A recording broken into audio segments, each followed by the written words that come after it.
Video को शुरू करने से पहले एक स्पॉइलर अलर्ट कि अभी तक अगर आपने इस फिल्म को नहीं देखा है तो पहले जाकर देख लीजिएगा, उसके बाद इस वीडियो को कंटिन्यू कीजिएगा, क्योंकि अगर आप कंटिन्यू करते हैं तो मैं ये मानकर चलूँगा कि आपने मूवी देख रखी है। और अगर आप कंफ्यूज्ड हो, डाउट है इस फिल्म को लेकर कि आपको ये फिल्म देखना भी चाहिए या फिर नहीं, या फिर मेरा एक्सपीरियंस क्या रहा है इस फिल्म को लेकर, अगर वो आपको जानना है तो आपको आई बटन पर स्पॉइलर फ्री रिव्यू भी मिल जाएगा, तो उसको देखकर आप अपने डाउट्स और कन्फ्यूजन क्लियर कर सकते हैं।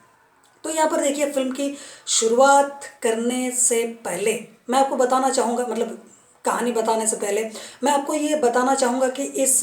इन्फेक्शन या फिर जो ये ज़ॉम्बी वायरस है, ये कैसे फैला, इस शहर में कैसे आया और इसकी शुरुआत कैसी हुई, इसको लेकर हमें इस फिल्म में कोई भी डिटेल नहीं दिया गया है, जो कि मुझे बहुत ही ज़्यादा डिसअपॉइंट भी करता है और जिसका मैंने रिव्यू में जिक्र भी किया था। तो यहाँ पर उसी वजह से हमें एक्चुअल रीज़न पता नहीं चल पाता है कि इन सब की शुरुआत कैसे हुई और आखिर क्यों हुई। तो यहाँ पर फिल्म की शुरुआत में हमें एक सीन दिखाया जाता है समुद्र के किनारे का, जहाँ पर एक बुज़ुर्ग हमें, यानी कि टेलर के फादर हमें नज़र आते हैं, जो कि मछलियों को काट रहे होते हैं, उनको साफ़ कर रहे होते हैं। और उनको काटने के बाद, साफ़ करने के बाद हमें देखने को मिलता है कि वो जो मछलियाँ हैं अचानक से ज़िंदा होने लगती हैं और यहाँ से वहाँ छटपटाने लगती हैं, जिसके बाद वो काफ़ी ज़्यादा डर जाते हैं और टेलर को वहाँ पर बुलाते हैं ये देखने के लिए कि आखिर ये सारी चीज़ें क्या हो रही हैं, क्यों हो रही, किस वजह से हो रही हैं। जिसके बाद वो वहाँ पर, टेलर वहाँ पर जाता है, वहाँ पर देखता है कि हाँ, सचमुच में ही ऐसा कुछ हो रहा है और कहीं ना कहीं कुछ ना कुछ तो गड़बड़ है। जिसके बाद वो उन क्रीचर्स को, या फिर जो अजीब से मुर्दा चीज़ें जो जिंदा हो जाती हैं, उनको जलाकर वहाँ से बाहर निकल जाते हैं और सोचते हैं ये बस नॉर्मल है, इसको लाइटली लेते हैं। जिसके बाद ये घटनाएं रुकने का नाम नहीं लेती है, जैसा कि जो टेलर का फ्रेंड होता है, उसकी वाइफ को भी पता नहीं क्या हो जाता है, वो अपने बच्चे को खा जाती है और यहाँ तक कि टेलर पर भी हमला कर देती है, उसको काट लेती है। और इसके अलावा हमें देखने को मिलता है कि उसका दोस्त भी जान से मारा जाता है। इसके अलावा हमें ये बात पता चलती है कि इस पूरे शहर पर ही इस वायरस ने पूरी तरीके से कब्जा कर लिया था। कैसे हमें ये बात पता चलती है, तब जब जोसेफ का कैरेक्टर जेल में होता है, वहाँ से जब वो बाहर आता है और शेरिफ उसे ले जाता है, और शेरिफ की जो माँ है वो उसको हॉस्पिटल लेकर जाती है। हॉस्पिटल में जब वो उसको टिटनेस के लिए लेकर जाती है तो पता चलता है कि सारे टिटनेस के इंजेक्शंस ख़त्म हो चुके हैं, क्योंकि शहर में काटे जाने के केसेस काफ़ी ज़्यादा आए थे, जिस वजह से टिटनेस के सारे इंजेक्शन ख़त्म हो चुके हैं। अब उसको वेट करना पड़ेगा जब तक टिटनेस नहीं आ जाता है। तो यहाँ हमें एक शब्द सुनने को मिलता है, इम्यून। तो आखिर ये इम्यून की बातें क्या चीज़ें हैं? तो देखिए, इम्यून का मतलब मुझे लगता है कि ऐसे लोग जिनको अभी तक किसी भी ज़ॉम्बी ने काटा नहीं है, क्योंकि मैं यहाँ पर इसका जिक्र इसलिए कर रहा हूँ कि जितने भी सारे यहाँ पर काटे गए लोग थे, जिनको किसी ने काटा था, किसी ज़ॉम्बी ने, उसमें से काफ़ी सारे लोग हमें ज़िंदा बचे हुए नज़र आते हैं। जैसे कि जो शेरिफ का कैरेक्टर है, जिस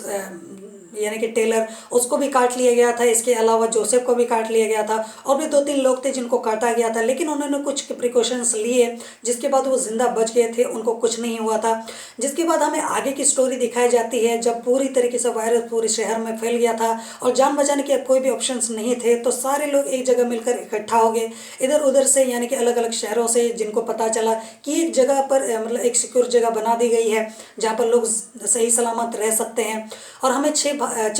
महीने के बाद की स्टोरी दिखाई जाती है कि अब आगे क्या चीज़ें चल रही हैं। तो यहाँ हमें देखने को मिलता है कि एक सिक्योर सेफ जगह बना ली गई है ताकि खुद को बचाया जा सके, ज़िंदा रखा जा सके। लेकिन वहाँ गलती से ऐसे लोग, इससे 2 इन्फेक्टेड लोग आ जाते हैं, जिसकी वजह से काफ़ी लोगों की जान चली जाती है, लेकिन किसी भी तरीके से सिचुएशन को संभाल लिया जाता है। लेकिन आगे यहाँ पर हमें देखने को मिलता है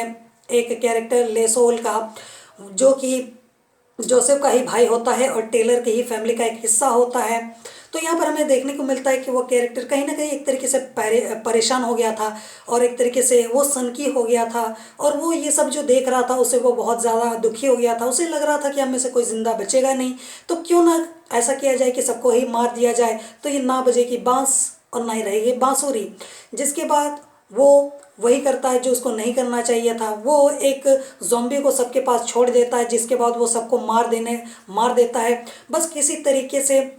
वो जो जोसेफ है और उसकी जो गर्लफ्रेंड है, जो कि प्रेग्नेंट रहती है, चार्ली, जेम्स, टेलर और एक आध जो लोग हैं, वो बड़ी मुश्किल से बच पाते हैं वहाँ से और वो बचकर बाहर निकल जाते हैं। लेकिन जो ये लेसोल होता है उसकी सनक ख़त्म नहीं होती है, जिसके बाद वो अपनी ही खुद की फैमिली का दुश्मन बन जाता है और सबको मारने की ठान लेता है। किसी भी तरीके से वो लोग अपनी जान बचाने में कामयाब तो हो जाते हैं, लेकिन टेलर और बाकी कुछ लोग जो हैं उनको अपनी जान गंवानी पड़ती है। और बाद में यहाँ तक कि लेसोल को भी अपनी जान गंवानी पड़ती है लोगों की जान लेने के वजह से। और यहाँ पर जो इतना बड़ा आशियाना बनाया गया था, 150-200 लोगों को बचा लिया गया था, उनकी भी जान खतरे में पड़ गई और सबको अपनी जान गंवानी पड़ी। यहाँ पर हमें देखने को मिलता है कि बहुत झड़प के बाद, बहुत लड़ाई झगड़े के बाद और लेसोल के बहुत ही ज़्यादा तमाशे करने के बाद, सबकी जान चली जाने के बाद हमें देखने को मिलता है कि बहुत सारे लोग जब अपनी जान की कुर्बानी देते हैं